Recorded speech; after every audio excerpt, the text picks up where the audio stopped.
বন্ধুরা, আমি আবার হাজির হয়ে গেছি একটা নতুন রেসিপি নিয়ে। তো দেখো কি সুন্দর কাঁচা টমেটো। তো এখন এই টমেটোগুলো খুব পাওয়া যাচ্ছে এখন। তো টমেটো এখন দাম কম। তো তোমরা বাজার থেকে টমেটো নিয়ে এসে আর সঙ্গে নিয়ে নিয়েছি এই দেখো ডিম। তো এই ডিম দিয়ে আজকে টমেটো দিয়ে একটা রেসিপি বানাবো, তোমরা দেখতে থাকো। যেখান থেকে বোঁটাটা থাকে সেই অংশটুকুনি এরকমভাবে গোল করে বা স্কোয়ার করে কেটে নিতে পারো। আস্তে আস্তে করতে হবে, এই কাজটা কিন্তু খুব শৌখিন কাজ। এটা আস্তে আস্তে করে করতে হবে, একটু এদিক ওদিক হয়ে গেলে হবে না। দেখো বন্ধুরা, আমার টমেটোটাকে ঠিক এইভাবে কাটা হয়ে গেছে। টমেটোটার ভিতর থেকে সমস্ত দানাগুলোকে ফেলে দিয়েছি আর টমেটোটাকে এরকম ছোটো গর্ত মতন করে নিয়েছি। চারিদিকে কিন্তু টমেটো কিন্তু গোলই আছে, দেখতে পাচ্ছ তো? কোথাও ফাটা ফুটো কিচ্ছু নেই, শুধু এই মাথার কাছে এখান থেকে ভিতরে ফুটো করে নিয়েছি। ডিম নিয়ে নিয়েছি, সেই ডিমটাকে এইভাবে ফাটিয়ে রেখেছি। এর মধ্যে দিয়ে দেবো সামান্য করে নুন।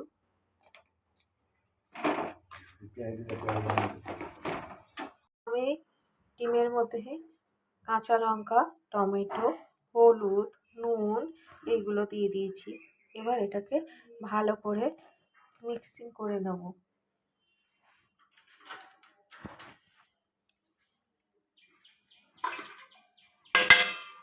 ধুয়ে নেওয়া চামচ দিয়ে ভালো করে এটাকে মিক্সিং করে নেব।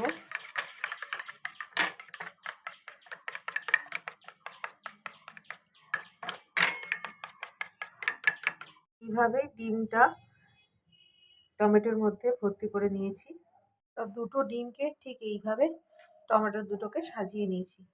এর মধ্যে দিয়ে দিয়েছি তেল, এটা একটু গরম হোক। বন্ধুরা, তেলটা গরম হয়ে গেছে। এবার আমি গ্যাসের আঁচটা একদম কমিয়ে দেবো, একদম কমিয়ে দেবো। দিয়ে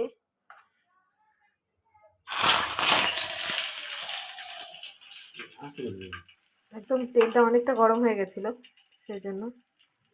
বন্ধুরা, এইভাবে টমেটোগুলোকে এরকমভাবে ভেজে নিতে হবে।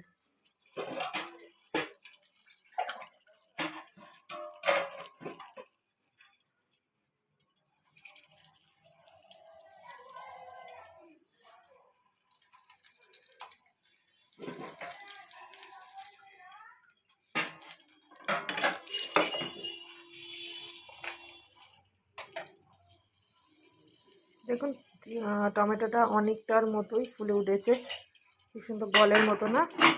দেখুন বন্ধুরা, বলের মতন, স্যান্ডউইচ বলের মতন দেখতে হয়েছে। দেখো ফুলে কি সুন্দর স্যান্ডউইচ বলের মতো দেখতে হয়েছে।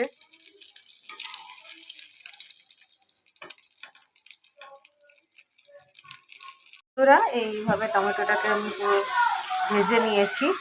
তো কড়াইতে টমেটো, পেঁয়াজ, ধনে পাতা, কড়াইশুঁটি দিয়ে হলুদ, জিরে গুঁড়ো দিয়ে এইভাবে নেড়ে নেবো। তাতে দিয়ে দেবো স্বাদ মতো নুন। এবার এর সঙ্গে আমি আদাও দিয়েছিলাম, তো বলতে ভুলে গেছি। তো তারপরে দেখো এইভাবে নেড়ে নেব মশলাটাকে। টমেটোটাকে ঠিক এই মধ্যে দিয়ে দিলাম, দিয়ে চাপা দিয়ে রাখবো। বন্ধুরা, আমার অনেকটাই রান্নাটা হয়ে এসেছে, এবার আমি একটু নামিয়ে নেব। বন্ধুরা, আমার স্টক টমেটো রেডি। তো এই রান্নাটার নাম হচ্ছে স্টক টমেটো।